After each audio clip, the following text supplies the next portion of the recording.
Morning, everybody. It's DJ NV, Charlamagne the Guy. We are the Breakfast Club. We got our guest co-host Jason Lee here. And let's get in some front page news. Good morning, Tez. Good morning, DJ Envy. Good morning, Jason Lee and Charlamagne the Guy. Peace, Good morning.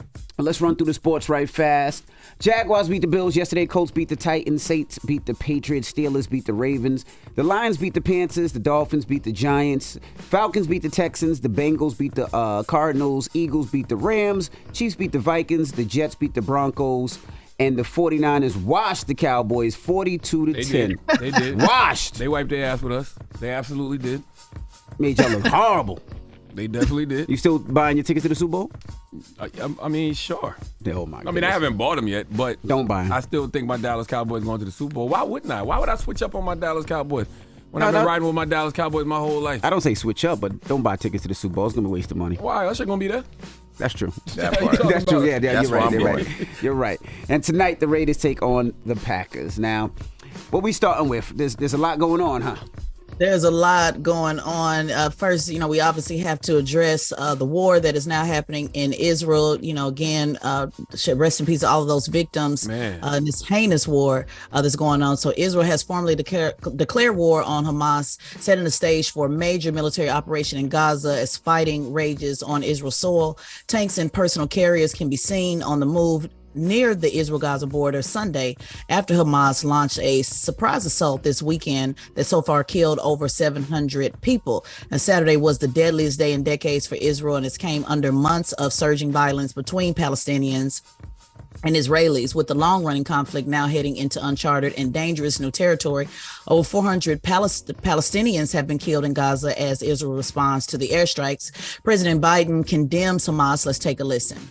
Terrorist organization, Hamas. In this moment of tragedy, I want to say to them and to the world and to terrorists everywhere that the United States stands with Israel. We will not ever fail to have their back. We'll make sure that they have the help their citizens need and they can continue to defend themselves. Now, there was a rally yesterday in New York calling for ceasefire and peace. Leaders like Representative Bowman and AOC were calling for peace as well. This is certainly, I guess, bringing a split, within the Democratic Party. Politico wrote an article about that on how this conflict should be handled. Activist Linda Salsower responds to President Biden. Let's take a listen. This is not easy to talk about. My heart breaks for all the innocent Palestinian and Israeli lives that have been lost. Don't be distracted. Palestinians are not the enemies of Jews. Apartheid is.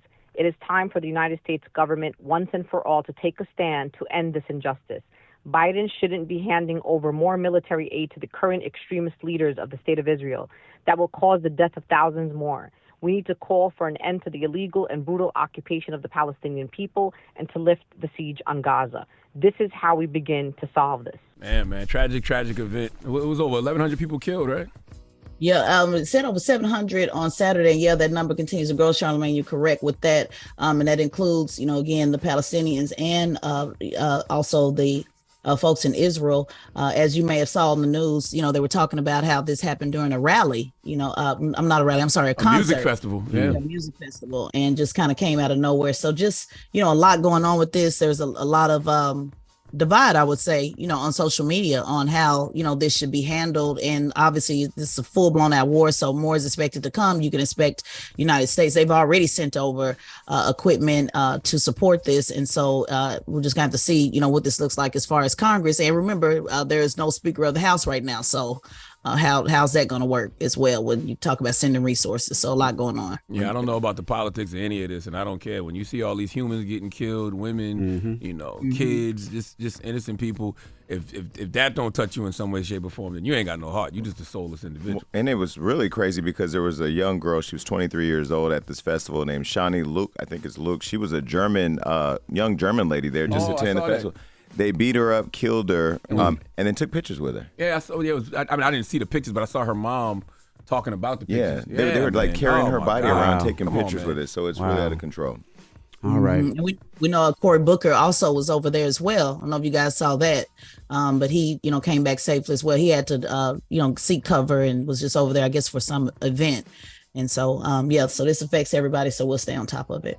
All right. Well, that is front page news. Get it off your chest. 800-585-1051. If you need to vent, phone lines are wide open. Let us know how your weekend was. Again, 800-585-1051. Call us up right now. It's The Breakfast Club. Good morning. Morning, everybody. It's DJ NV, Charlamagne the Guy. We are The Breakfast Club. We got Jason Lee, our special guest co-host, and let's get in some front page news. What up, Tiz? What's going on, DJ NV Jason and Charlamagne the Guy?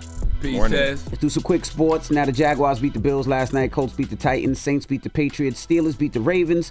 The Lions beat the Panthers. The Giants lost to the Dolphins. Falcons beat the Texans. Bengals beat the Cardinals. The Eagles beat the Rams. Chiefs beat the Vikings. Jets beat the Broncos. 49ers washed the Cowboys. Oh, disgusting. Pooey. And tonight, the Raiders take on the Green Bay Packers. Now, let's jump right into it. Today is Columbus Day, correct? Well, it's actually Indigenous Peoples Day. Just depends on what state you live in. Some recognize it still as Columbus. Some recognize it as Indigenous Peoples Day. It is actually the most inconsistent U.S. holiday. It is in transition that as more states and cities embrace the Indigenous Peoples Day. President Joe Biden in 2022, he signed a proclamation recognizing it as Indigenous Peoples Day. But despite the proclamation, Columbus Day is still a federal holiday in many states. Now, Pew Research shows the public paid holiday is still exclusively celebrated as Columbus Day in 16 states. Ronaldo Morales, the assistant professor at Northwestern University, said it's very important that we understand how celebrating Columbus Day is insensitive and what kind of impact it has on Native Americans or indigenous communities. Now, just a couple of little facts, and for those, you can go look up that Pew Research report. It's really interesting. But Maine, New Mexico, Vermont, and D.C. all renamed the day as Indigenous Peoples Day in 2019 and retained it as an official holiday. And then two states I wanted to point out that are, really do it big. Texas in 2021, they declared the entire second week in October as Indigenous Peoples Week.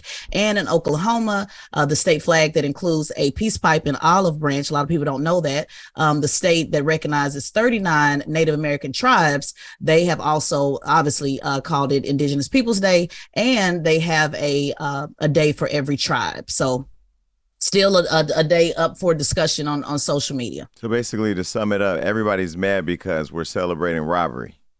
Robbery, murder, genocide. So, but it is a federal holiday, meaning banks are closed. Yes, but banks are closed. So some schools are open, though. Like I know my kids' schools, they have school today. They don't celebrate it at the school, but I know certain colleges, they have off.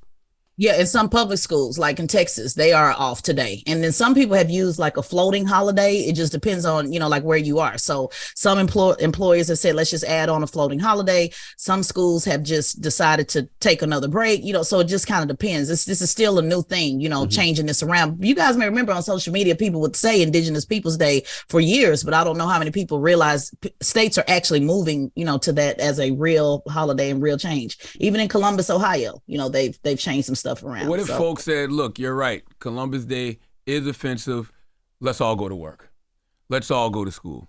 Would they still want that?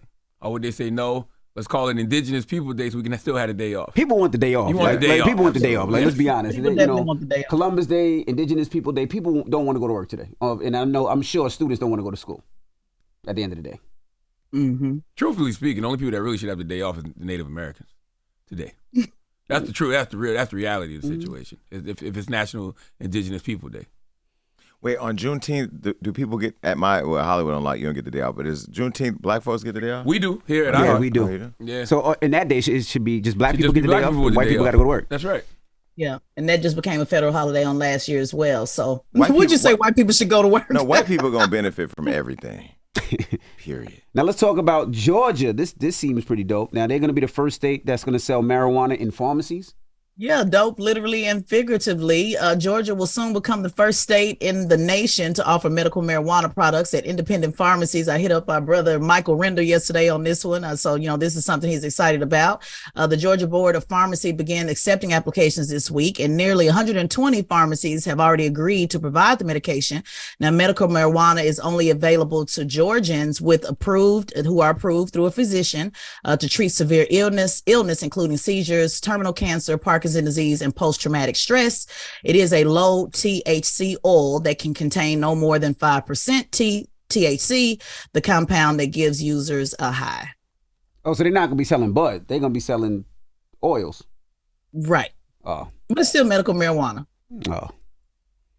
Are you disappointed? Now, I thought they were going to be selling bud, which I think is great because that way when people can go get their blood pressure medicine, they can go get their medical marijuana to help them out in their situation. You know what I mean? So I thought that would have been dope. I didn't know it was just oils. All right. Tez, you looking good over there. Thank you. Thank you. Got that Yeah, background. I don't know what else to say. I was just waiting. Yeah, that's what it is. So. You got that background all white because it's a man over there, huh? Who over there, Tez? Damn, Jason. Let's get into Damn, that. Jason. Getting the tea early. Well, thank you, Tiz. No problem. Sorry, I didn't have more on that. Yeah, that's it. That was asking. That's it. She probably been to the pharmacy. And make sure you subscribe to Teslin Figaro's podcast, The Straight Shot No Chaser podcast on the Black Effect iHeartRadio podcast network, and follow at Teslin Figaro on all social media platforms. All right. Now, when we come back, 800-585-1051. Thank you, Tiz. Wake that ass up. Early in the morning. The Breakfast Club.